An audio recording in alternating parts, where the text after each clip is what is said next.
I'm Jiannan Ouyang, co-founder and CEO of Snarkify. Today, I'll give an introduction to the hardware acceleration.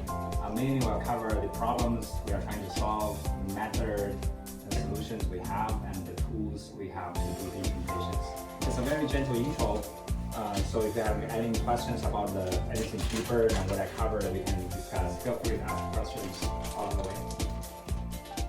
So a little bit about myself. I'm a PhD in operating systems, specialized in high performance computing and cloud computing.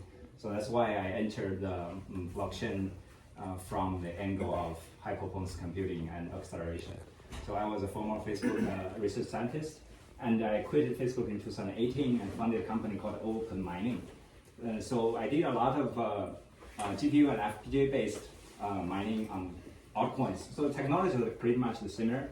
Performance optimization on GPU and FPGAs. Right now, we are basically applying the same kind of technologies and methodologies to ZKP. Since last year, we started to build Snarkify. Right now, we are still in stealth mode. Our product and solutions are not published yet. Basically, our mission is to scale in ZK for the decentralized future.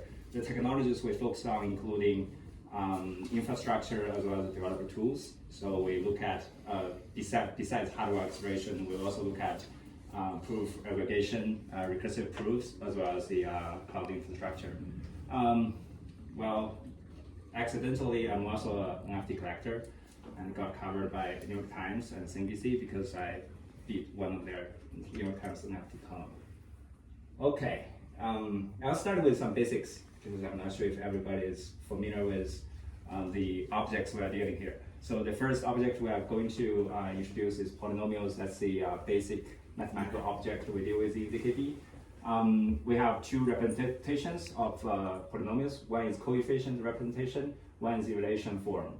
So basically, both forms can uniquely identify a polynomial. During our computation of a proof, we actually need to transform a polynomial from one form to the other with the fast Fourier transformation, an integer version of fast Fourier transformation. We'll see more about that later.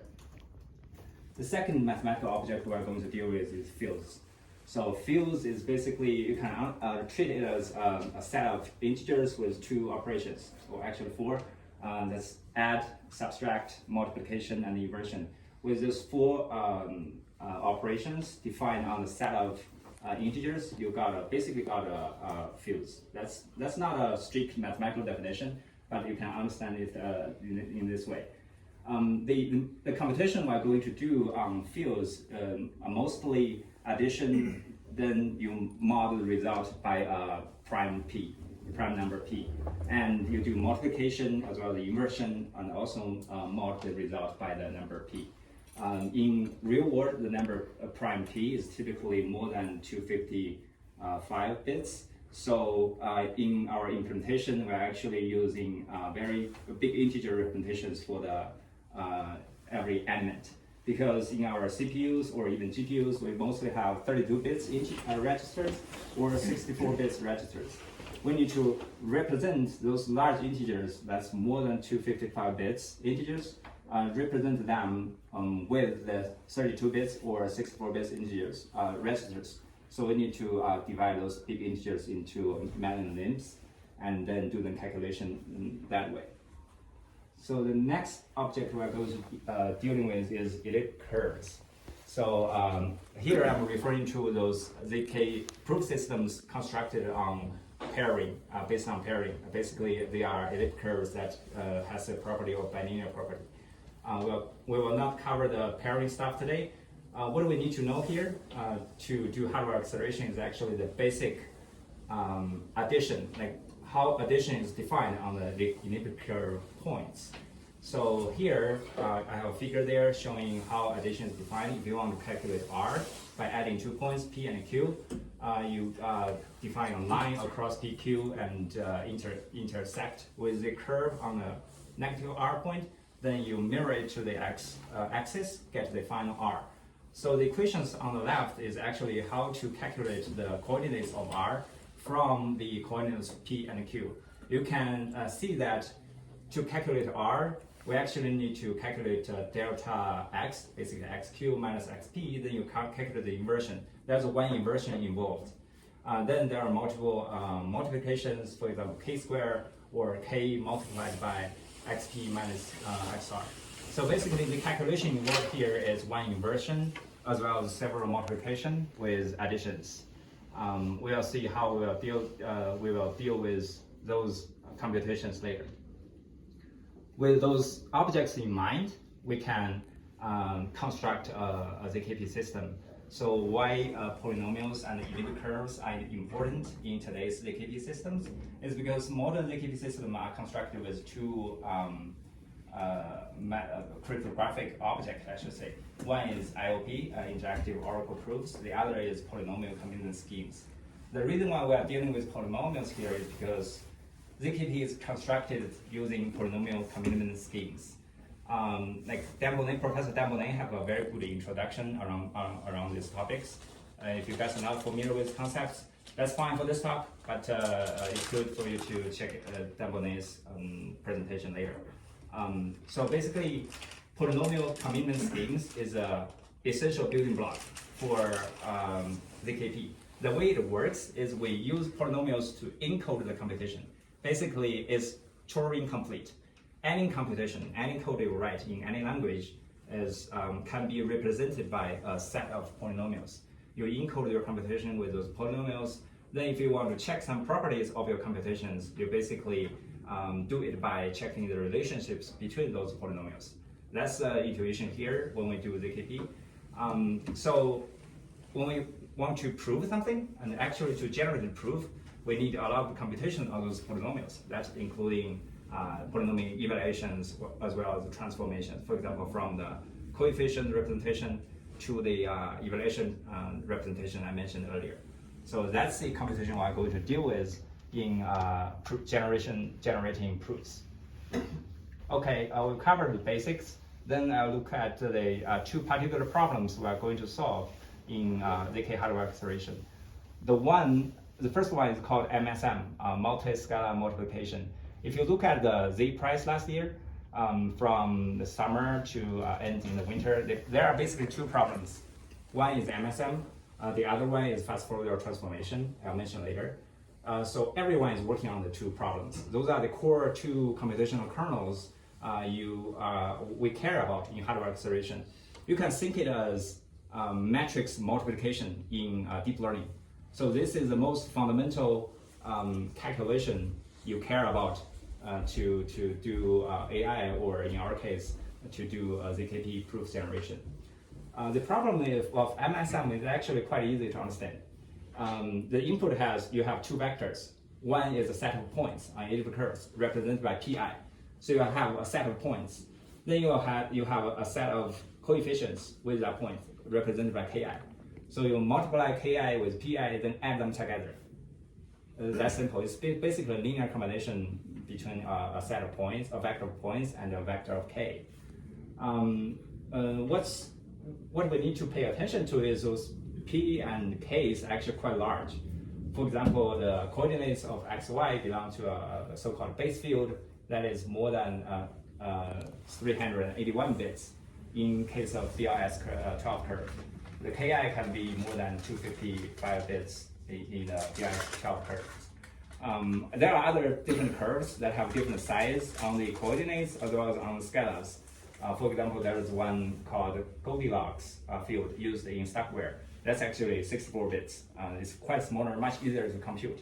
So we will notice that to generate the proof for Snarkify is actually require less computation than for Scroll, for example, where they use BLS curves. The n can be as large as millions. Those are dependent by the size of the circuits. For example, if you want to prove some very simple calculation, for example, nth Fibonacci number is x.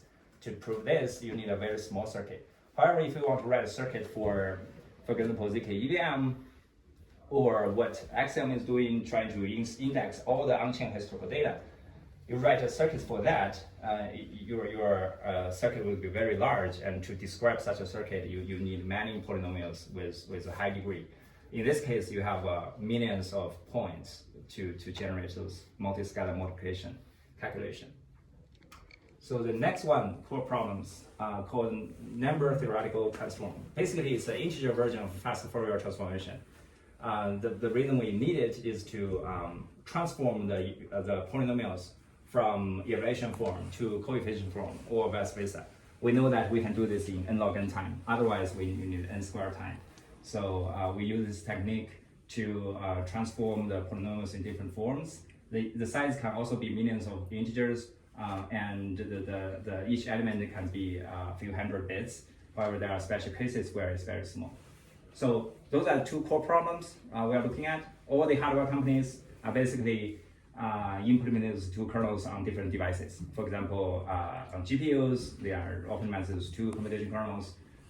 Then on FPGAs, they are also working on this. Even ASIC, they are talking on the MSM ASIC or even NTT ASIC. I need to emphasize that solving this accelerate those two computation kernels does not solve all the problem. These two computation kernels are only the computational intensive part.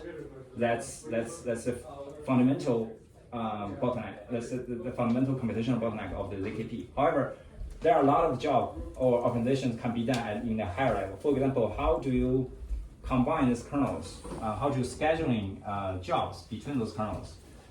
Those higher level optimizations actually have a kind of achieve have larger space to optimize. Because as you will see later, when I introduce the algorithms that we use to solve these problems, you will discover that everyone is using the same set of algorithms to solve those two problems. We are converging on the algorithms we are using. We are converging on the device we are using, a GPU, FPGA, and ASIC. Soon we will converge on the performances, like the fastest ASIC or the fastest FPGAs or even GPUs would be at the same level. So more optimizations would have to come from higher level infrastructure stuff. So the solutions, okay, how do we, I'll take MSM as an example because like fast Fourier transformation is kind of classic. There are works there, however, like most people, especially hardware people, are quite familiar with fast Fourier transformation. MSM is more complicated. So going forward, I'll focus on the MSM problem. So how do we solve MSM problem? Before going back, let's review those equations here. So MSM, we are trying to calculate a linear combination between two vectors, a vector of scalars or coefficients and a vector of points. You multiply, you calculate dot product. You multiply k with p and add them together. That's it. So to solve this problem, actually, if you look at the GPU stuff, the FPGA stuff, or even the CPU was an implementation, everyone is using the same algorithm. It's called Pippenger algorithm, or it's called so-called bucket method. The intuition is actually quite simple. We have the KP on the top. This nice figure is from Pippenger, from the Scrolls founder. From bottom, we can see Q1 equals Ki multiplied by P1, Q2 equals K2 multiplied by P2. Then we divide those Ks into windows. For example, we have 4 bits window. One window here, one window here, one window here. All of them are Ks, a binary representation of Ks. This is K1, this is K2, this is K3. Then we calculate them window by window. For example, this is the window 0. You multiply with all the P's. We check, we put all those P's with the same coefficient, or the same, we call it slice, with the same slice to the same bucket. For example, P2, 3, 4, 5 all have the same index here, which is, this is the 3, this is 4, I think. Then, it's 5. Then all those points, you put it in the same bucket. Other than that, you put P1 to this bucket, sorry, which is 14. So by combine, to calculate those stuff, you first calculate the addition of all these points in the same bucket. Then you add those buckets together. Why this is more efficient? We have an example here. For example, if we want to calculate P with all the combinations of P1, P2, P3 to P15, you basically look at the coefficient of those p's and put the points with the same coefficient in the same bucket. Then you add those points in the same bucket first. Finally, you add all the buckets. By doing this, we can reduce the number of calculations from 8 multiplications with 8 additions to 4 multiplications with 8 additions. Basically, we reduce the number of multiplications. That's why given this trick, like all this GPU, FPGA, and even ASIC, they have to use this trick to solve the MSM problem. I only covered part of the MSM problems. So if you want to do the whole set and proof of why this method is correct, you can check the paper. There are many online materials about this method. So that's it about the solution. Then we'll look at all the implementations, for example, GPU, FPGA, and ASIC stuff. So first of all, what are the options here? We have already known all the problems, 2 problems, MSM and NTT. Then we know the basic algorithms to solve them. How do we implement them in the fastest and cheapest device that's available? Here I compared all the available options. One is GPU, one FPGA, and ASIC. We'll compare them across axis of performance, power consumption, cost, programmability, and availability. First of all, performance. So ASIC is the fastest without doubt. Everyone knows that. However, there's an ongoing debate of which one is faster. Either it's GPU or it's FPGA. Shall we solve the acceleration problems using GPUs or on FPGAs? So the result is not final yet, because right now there are companies building FPGA solutions and there are companies building GPU solutions, and the performance is still improving. We don't know what's the performance limit on those devices yet. However, we have some proof of sum way to analysis why one could be faster than the other. So based on our experience on crypto mining, if you look at Bitcoin mining, everyone is on ASIC. However, if you look at Ethereum mining, everyone is GPU, everyone is on GPU. Why is that? The core reason is Ethereum's mining algorithm called ETH#. Is not computation only. It involves a lot of memory, random memory access. So it's not purely computation. Hashes is actually using hashes as an address to access your main memory. So the result is you get a lot of random addresses of data that is pulled in from the RAM to your chip. That makes Ethereum mining a bandwidth bounded computation. Same thing here. If we look at MSM, we are taking millions of points from your memory to your chip. What's the output? Your output is 1 point. So for MSM, maybe the case is good. You have millions of points of inputs that are quite large, maybe tens of gigabytes of memories. However, the good thing is your computation is heavy. Once you take data in, you spend a lot of time doing computation inside the chip without accessing more data. Also, the output is very good. You only output a very small amount of the data. It's 1 point. You take millions of points in and output 1 point out. That's a good thing about MSM. However, NTT is very different, or fast Fourier transformation. You are taking millions of points in, and you are output millions of points. So it's apparently bandwidth bounded workload. No matter how fast your ASIC is, it's very easy to saturate your memory bandwidth.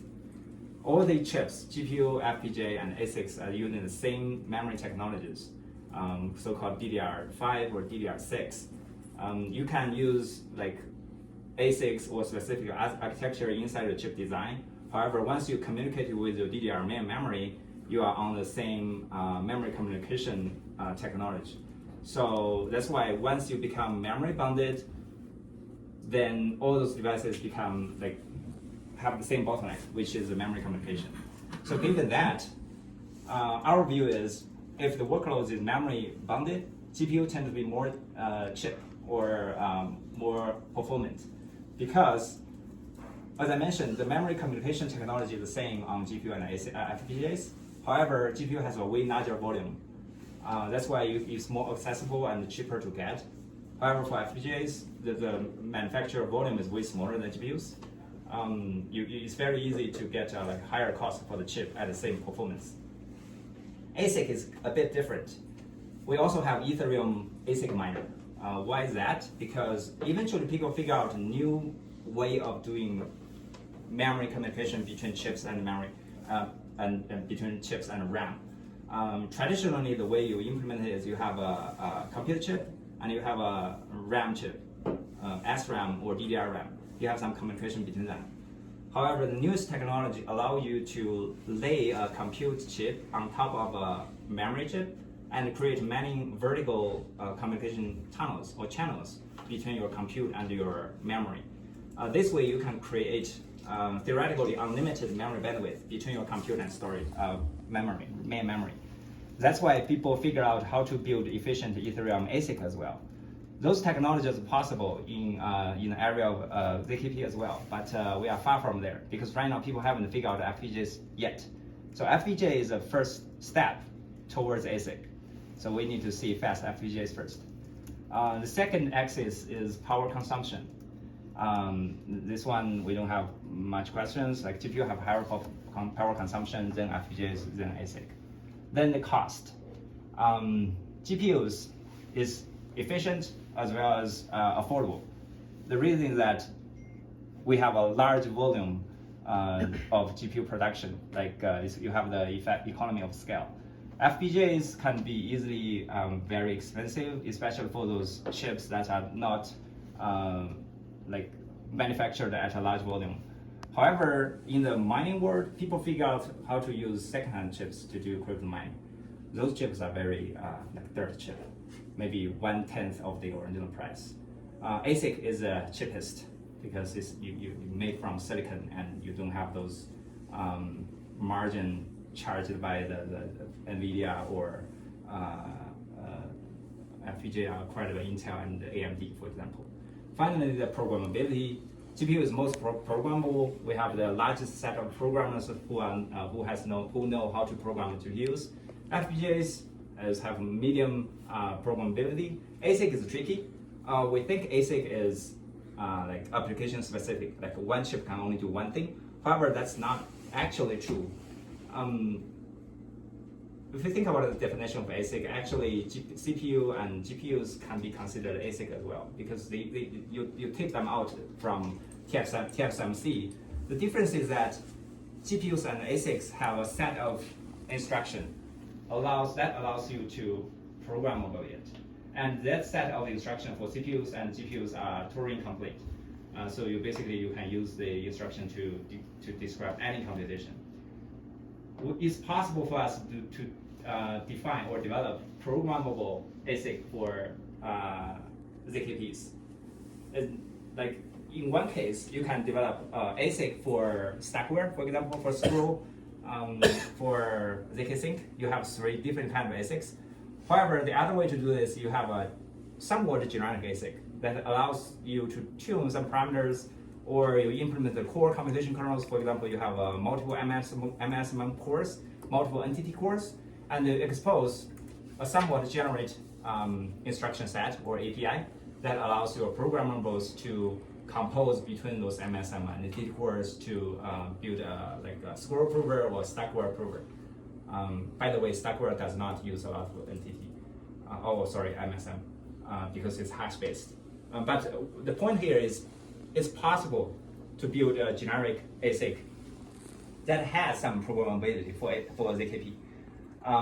I think, again, right now we are far from it because we are still figuring out the 2 computational kernels.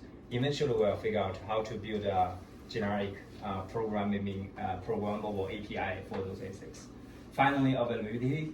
GPU is very accessible, like everyone has it, and we have a lot of redundant GPU right now from the like Ethereum fork from POW to POS. Those GPUs are basically idle. FPGAs is hard to get, however, it's still commercial product. ASICs you have to design own. Okay.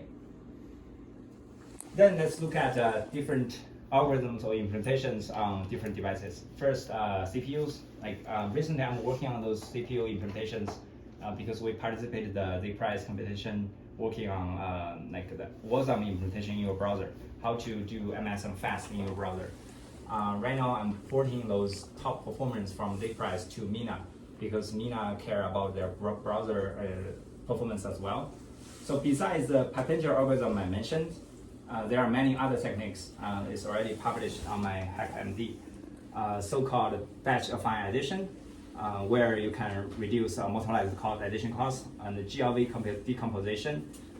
You can reduce the scalar size by half through some transformation of the scalars. And finally, you can do assigned bucket index. The last one is most interesting. Maybe half of the performance improvement come from this trick, which is a 30-bit name size. As I mentioned, your registers on WASM is even on CPU hardwares are 32-bit. Why we use 30-bit name size? Basically, you use multiple 30-bit numbers to represent a big integer.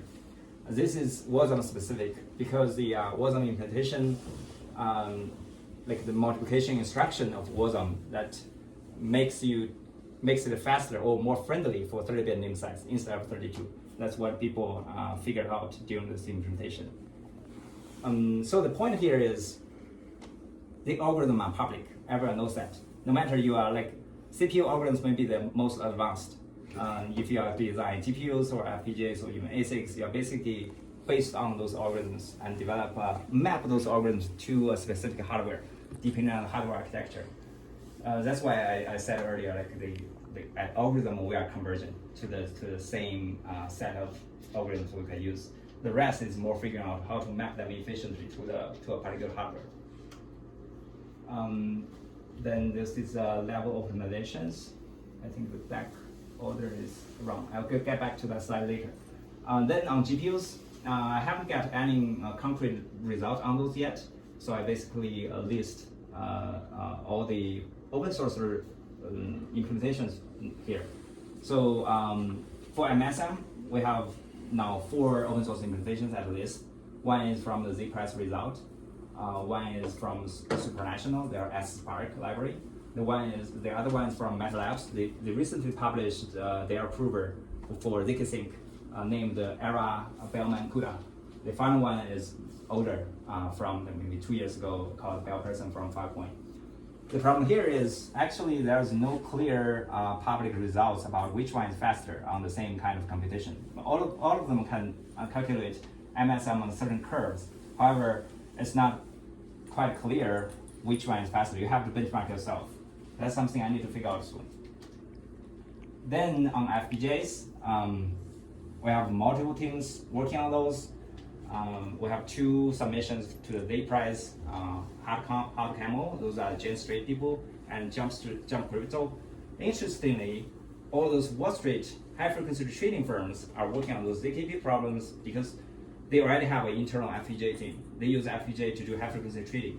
And now they are using their technology on ZKP calculation. And we also have some papers published from Ouyangfrom and Jump Trading called Pipe MSM or the Cyclone MSM. We have multiple startups working on FPGA acceleration for MSM or ZKP in general. So for example, Ouyangfrom and Alvitana, as well as ASIC. All those companies, their story is working towards a so-called ZKPU, basically processor unit targeted ZKP. Right now, everyone is on the FPGA prototyping stage. People are trying to develop an efficient FPGA prototype first, then they can take out the ASIC. Let's get through this stack. With all that knowledge, actually, when we look at the ZKP hardware acceleration problem, we look at this problem at different levels. Fundamentally, we have field operation. As I mentioned, that's how you add number 2 integers together and multiply them together efficiently. You also need to do the reduction, the modular reduction.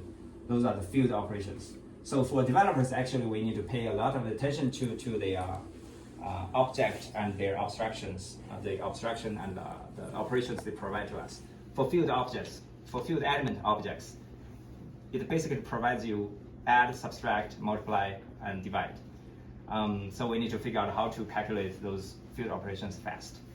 On a higher level, we look at the elliptic curve operations. Basically, you have points that have 2 or more coordinates. It can be x, y form, we call it affine coordinates, or we can transform them to Jacobian form, which is XYZ, or some XYZ representation.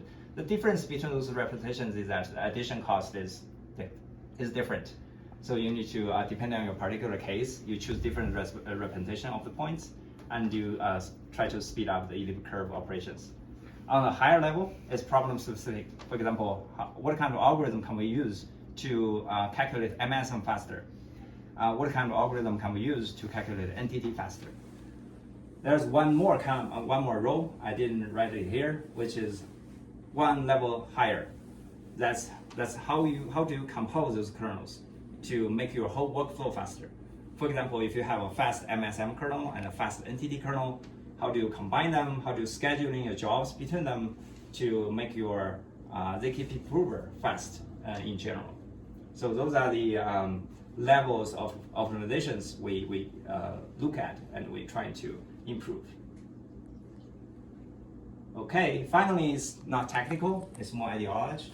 It's about ZK Open Compute. That's my proposal, and I'll explain why I care about it.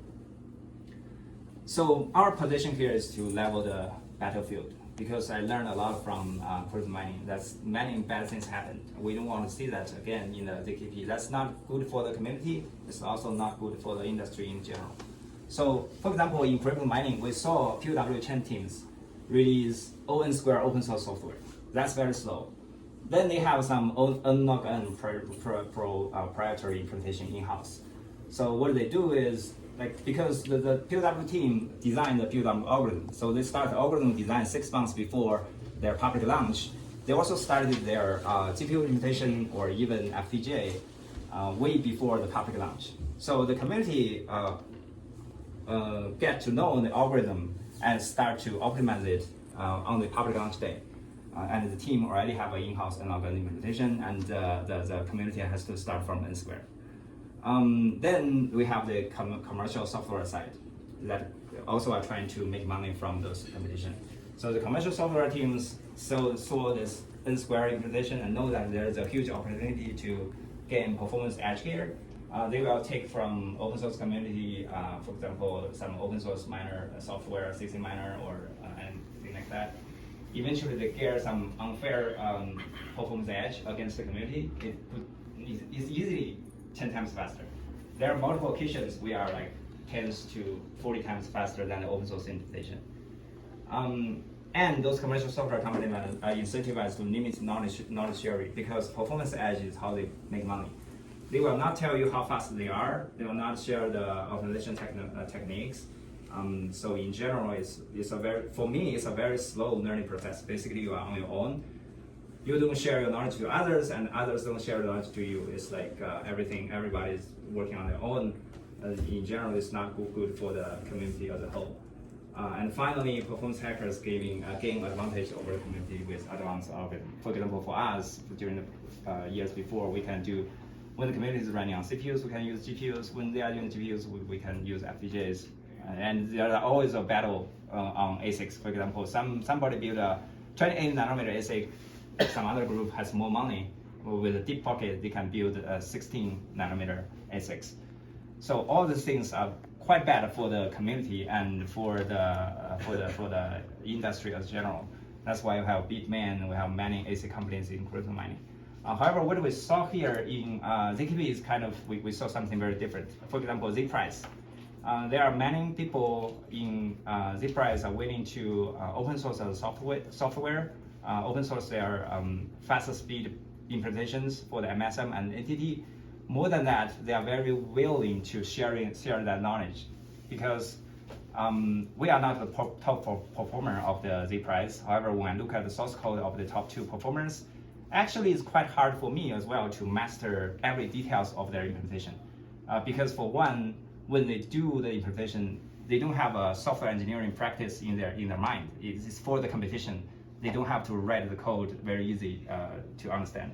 So, and also the theory and techniques they use are kind of advanced.